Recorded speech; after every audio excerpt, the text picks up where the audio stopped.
And in my initiation letter, Prabhupada said to me and two other boys, he said, make our Austin Center a grand success. I had a direct order from Prabhupada, make our Austin Center a grand success.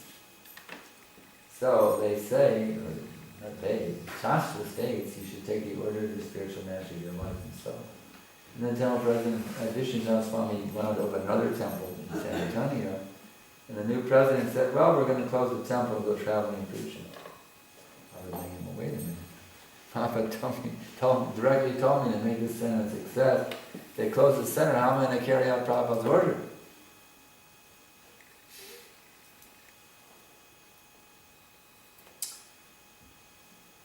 So what to do? Well, in those days you could write Prabhupada. It's a pretty nice time in this kind. In those days you could write Prabhupada a letter. Anybody could write Prabhupada a letter. Wow, what a thing, you could write Prabhupada. Anyone could write Prabhupada. So I wrote Prabhupada a letter. I told him the situation. I was trying to convince Prabhupada that he would say we should keep the temple open. I wanted to give some good points why we should keep the center open. I said, Prabhupada, the people here in Austin are in desperate need of Krishna consciousness. Therefore, I think we should keep this temple open. If they want to leave, it's okay, but I'm going to stay here and take responsibility for the center. And Prabhupada was so pleased.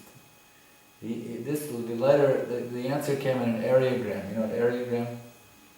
It's one piece of paper, you fold it a certain way. So the front, it was two letters, one to me and the temple president on the areogram. So Prabhupada is very pleased with me. Very, very pleased with me. And he wasn't so pleased with the temple president. So you can imagine, your authorities, your temple authority, you're under them, you take instructions from them. So he wasn't very happy with me. Temple president wasn't very happy with me. But I didn't care because I pleased him. Of course, I wanted to pick my president also, but the first preference is always the spiritual master. He was very pleased that I wanted to stay there and keep the center open because the people are in desperate need of Krishna consciousness. So this is the reality. The people here in Copenhagen are desperately in need of Krishna consciousness. Desperately.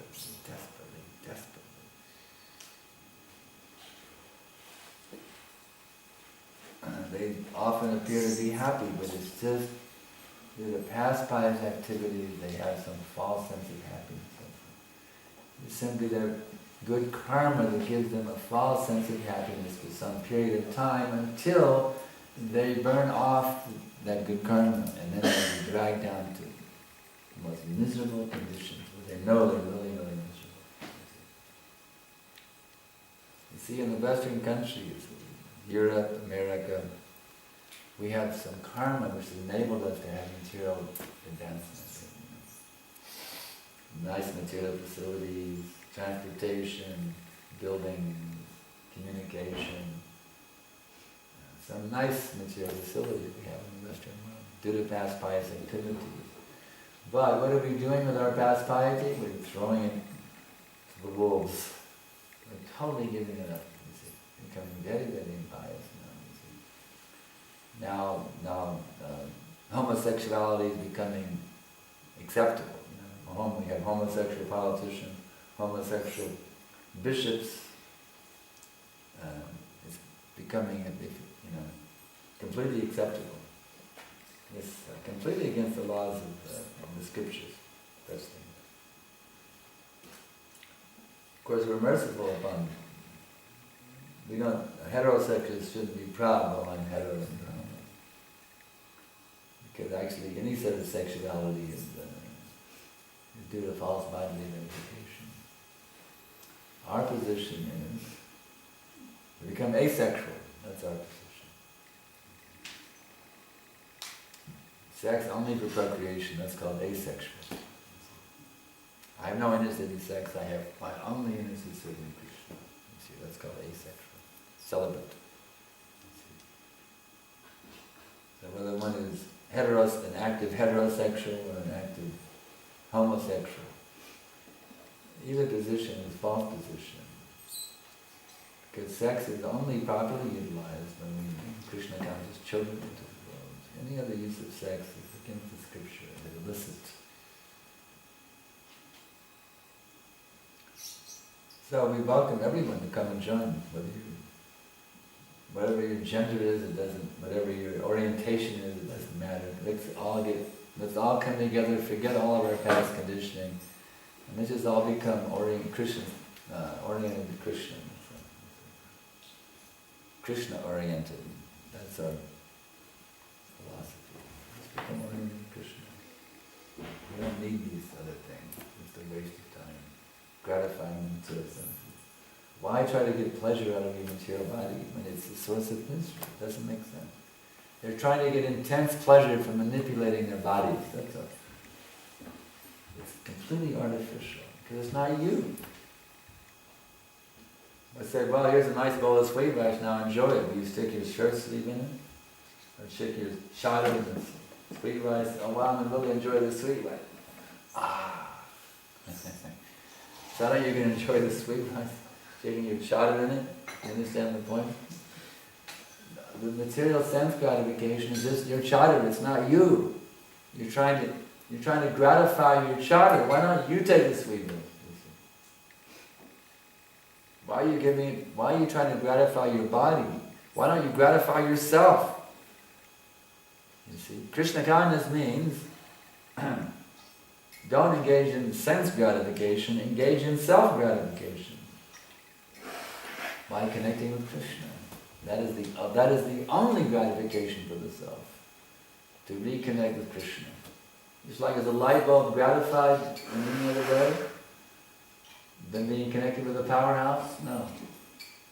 It only becomes gratified when it's connected with a powerhouse. Then it becomes fully gratified. Now it becomes luminous and brilliant.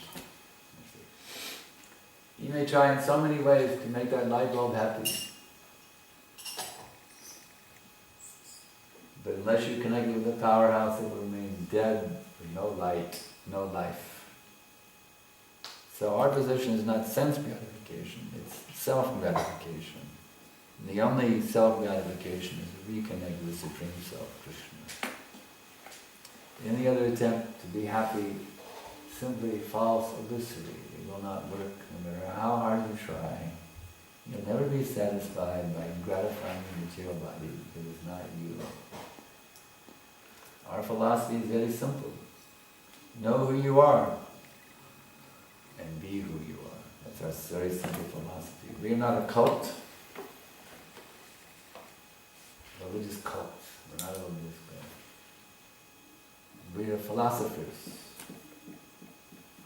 Knowers, seekers, and realizers of the truth. We've understood that I'm not this body, that I'm a spiritual being.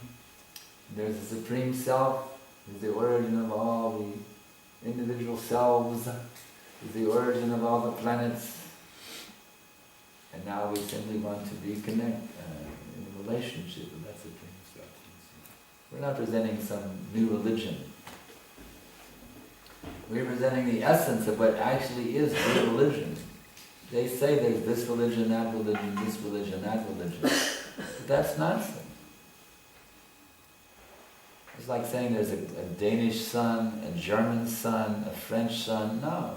You may have different names for that sun according to your different languages, but that doesn't mean there's different suns. It's the same sun, seen from different angles of vision. It's the same sun. So God is one. Whether you call him Allah, Jehovah, or Krishna, God is one. Seen from different angles. So real religion means you give up the illusory service to your material body. Of course, whatever you need for health, that is allowed. But beyond that, all of your energy should go into re-establishing your relationship with that Supreme Person who is the source of all existence. It is known by different names in different scriptures, but is most accurately described by the word Krishna, because that word includes all the qualities and all the characteristics, all the names, the forms, the pastimes, everything regarding the Supreme is included within those two syllables, Krishna. So I can ask now if there's any questions. Yeah. Yes, thank you, Guru. Why don't you do my human hearing aid, Chaitanya Chandra? You're really good at this. Great human hearing aid for the deaf man. Okay, great. Thank you very much, Guru, for a Maybe I'm okay with him, but others are there. for a nice class. Guru, they mentioned that we should become asexual in Krishna consciousness. You just become Krishna conscious and you naturally, you're not inclined, one becomes disinclined to sex pleasure, of course. But how to understand what, the gross sex life, it's quite easy to understand what that is, but what is subtle sex life? What is that? How to understand that? What is it? Subtle sex means, Prabhupada describes it as profit, adoration, and distinction. The desire to be adored, the desire to be worshipped, the desire to accumulate wealth. These are subtle types of sex pleasure. To be gratified in different ways. It's like some bogus guru, he may be practicing celibacy, but he derives great pleasure by being worshipped as being God. His followers worship as God, and he finds great satisfaction. Oh my God. That's subtle sex. When we see such gurus, they end up falling down having gross sex. Anyone who's off the track like that, they can't control their senses.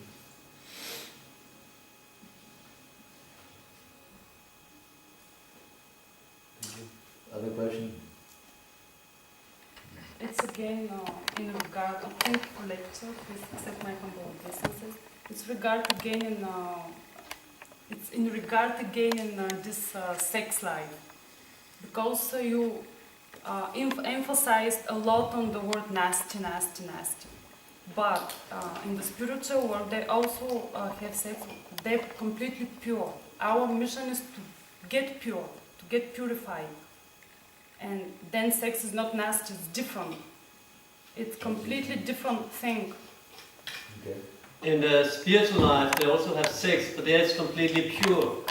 Here we call it nasty, nasty. They don't have in the spiritual world, even though the women are unbelievably beautiful, the men also have unbelievably wonderful looking features. There are husbands and wives, but their attraction is to Krishna. The spiritual world is like Krishna and the gopis, they never have sex. They never have any sex, there's no sexual intercourse in the rest of it. So the spiritual world is not a place of it's not a place of sexual intercourse. Because there's no birth there. Everyone's existing eternally. They don't need to propagate, to have kids. Because everybody is existing eternally. So there's no need for sex pleasure in the spiritual world. They are kids born, it's just the sex is done in a different way. It's not this physical thing that we have here on earth that we are programmed to do, conditioned to do with our bodies. It's on a subtle level. It's not material like sex. It's different. It's exchange of energy, and I'm trying to understand. So you just transcend yourself. You just think of this pure thing. It's nothing to do with this, as you said, nasty physical thing. It's just on a different conscious level. So she's saying they have spiritual sex in the spiritual world. She's saying she's just trying to understand. No, they don't have sex, but it's more subtle. It's not. It's more subtle. It's not like gross with the bodies, but it's more subtle. They have everyone's love and affection is going to Krishna. All the love and affection is going to Krishna. Yeah, it's not sex. It's exchange of energy. It's like communication. It's not sex. It's different. She says it's not sex. It's exchange of energy, like communication. They have the pastimes, the pleasure experienced by the Vrajavasis in their loving relationship with Krishna and each other in relationship with Krishna is inconceivable. That exchange of energy in everything they do, every word, every thought, every gesture, every single aspect of their association with each other is unlimitedly nectarian and relishable. Everyone is sexually oriented on Radha and Krishna. This is called Adi Rasa. The original sex is Radha and Krishna. So everybody's absorbed in that relationship with Radha and Krishna. They want to see that Radha and Krishna are together and enjoying. That's everyone's. Not that I want to have my own Radharani. No one thinks that. You see. Everyone is thinking, how can I serve this relationship between Radha and Krishna? And that gives everyone complete, total satisfaction. Everyone's completely satisfied just by arranging for this wonderful love, this love of romance, you see. How can I enhance the romance of Radha and Krishna by my service, you see? Especially the gopi girls, you see. Very especially members. How to enhance this. And Krishna also sometimes has, he associates with others as well. But not like Radharani. The whole point is everything is going on there is simply to enhance the loving relationship between Sri Radha and Krishna. Everything, whole spiritual world, whole Krishna Loka planet revolves around that relationship between Radha and Krishna. Everybody is totally satisfied seeing their relationship. I guess all the men and all the women are completely satisfied, and no one's thinking they have to have their own, imitation Radha Krishna relationship. No one is thinking that way. Although even the husbands and wives in the spiritual world, but still they're just completely oriented to Radha and Krishna's relationship. Yeah, that's How did that help out? that was my curiosity. You still have a husband and wife, like a family, but it's just different orientation, different consciousness, and I'm trying to understand. So thank you very much. He says he's just trying to understand.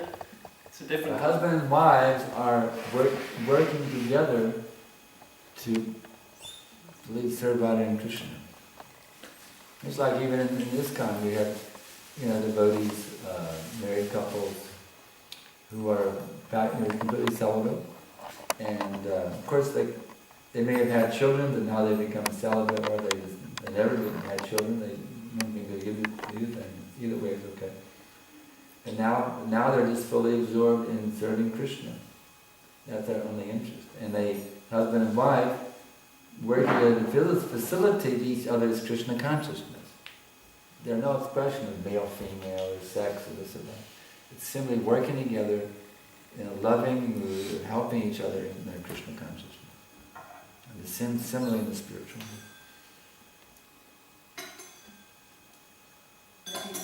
Yeah? But in material world it's quite different, because if somebody has children, their attention goes to them, even though they have finished the business and engaged in service, but the attraction for their children, grandchildren always remains there. That's true. The difference between the material and spiritual world is here when you have children, there's a tremendous amount of affection that goes, these are my children, these are extensions of me. There's a tremendous amount of affection that goes into children. In the spiritual world, you don't have the affection. There's no diversion of the affection away from Krishna and Radharani. All the affection is for Krishna and Radharani, every bit of it. Any other question? Can I ask a little more to this? Is it that they do have affection for their children, but it's just they have more affection for Krishna? So it's interesting, but yeah, obviously, of course they do have affection for their children. But it's subordinate to their affection for Krishna. Yeah, that's a good point. Just like we read that in the Krishna book, how the cowherd boys, they were stolen by Ramaji. And Krishna was thinking, how can I go home today without all the cowherd boys and the calves? The mothers will be completely devastated. So I will expand myself with all the cows and the calves and the boys. So the mothers will not be disturbed. So when that afternoon, when they went back to their mothers and their mother cows, the mothers and the mother cows had an overwhelming increase of affection for their what appeared to be their offspring, because it was actually Krishna. So it's a fact, it is affection. But it's all in Krishna's service. Everything, it's all dovetailed perfectly with Krishna, every bit of it. There's nothing separate from Krishna. Just like when you water the root of the tree, all of these branches. So they do have affection. And that affection is all dovetailed or connected with Krishna's, their love for Krishna. But the fact is they do, the affection for Krishna is proven by their pastime, is more than their affection for their children. Because when Krishna played the part of their child or their calf, their affection was multiplied many, many times.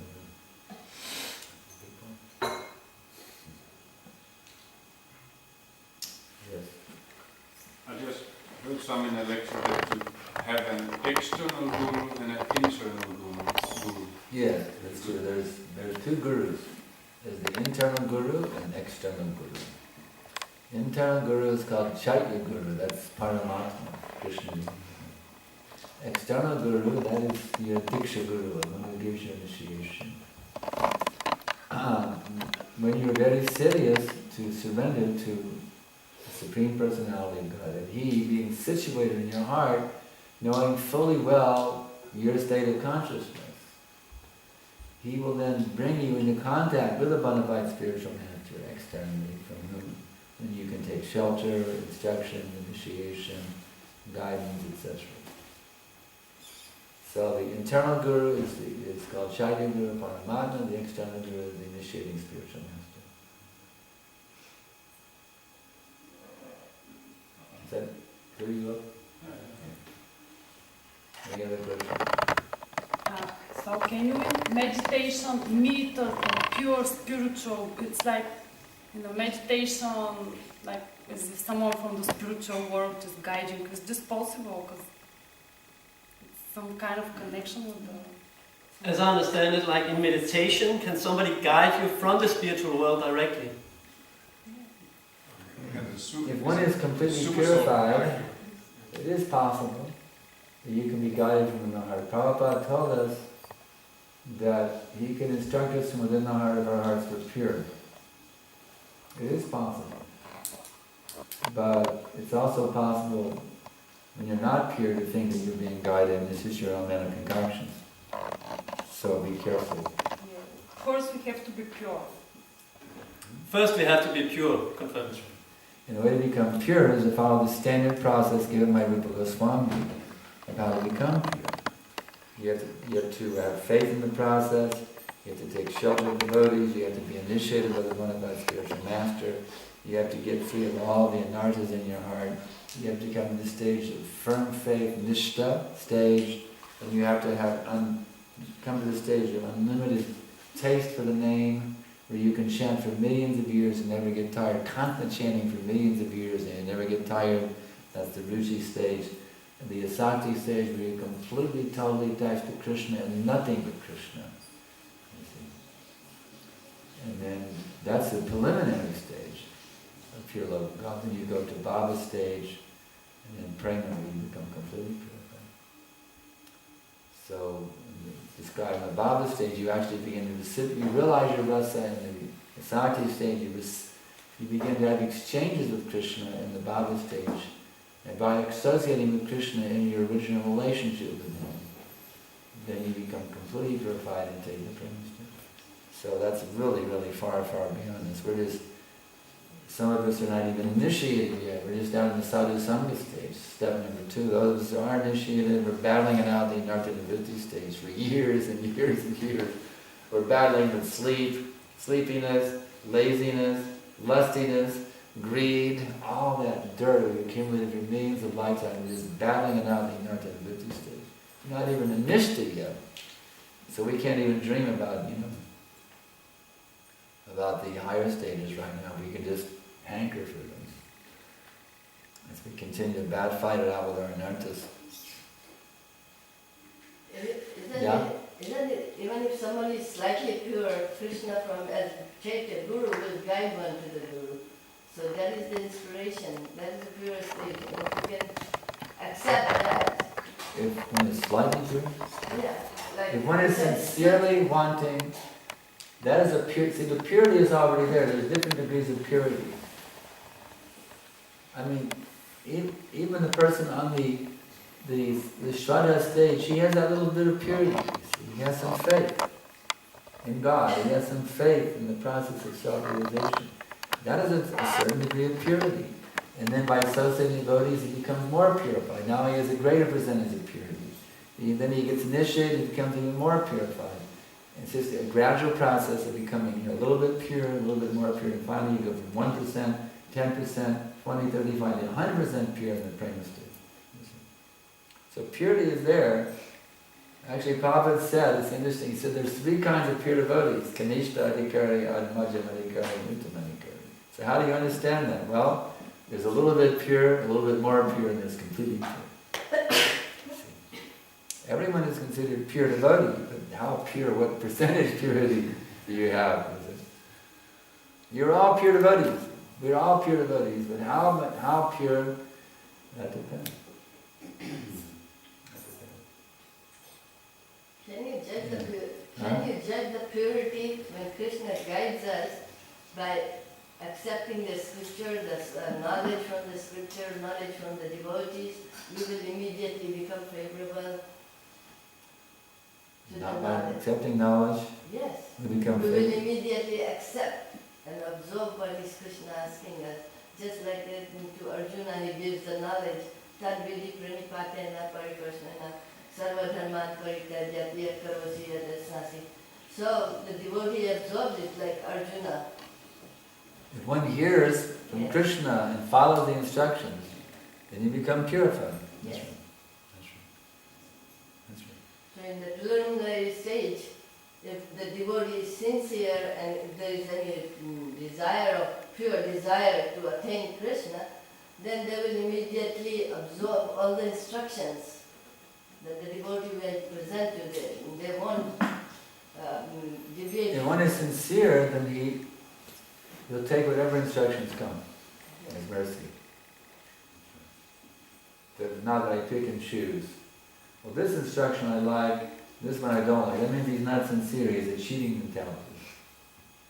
This one I pick and choose. Well, this one I like, no meat eating, no intoxication, no illicit sex, that's not a good one. Sincerity means whatever Krishna says, I would accept it. That is sincerity. No picking and choosing business. Yes. Nowadays, the spiritual master is often far away from the disciple, and we may only see our spiritual master once a year or twice a year. So I've heard also that the Shiksha Guru is more important than the Diksha Guru, and in general they are the same, but also we have also immediate instructors and guides near where we are serving Krishna. So what, if you can just explain, like, I heard this that the Shiksha Guru is more important than the Is the Diksha Shiksha Guru. Guru more important? So if you can just elaborate this Shiksha Guru concept, what it is compared to the Diksha Guru. What is the proper understanding of Shiksha Guru and Diksha Guru? Okay. Prabhupada very clearly answered your question in a letter that we received in our Austin temple years ago. He said that you have your guru, your initiating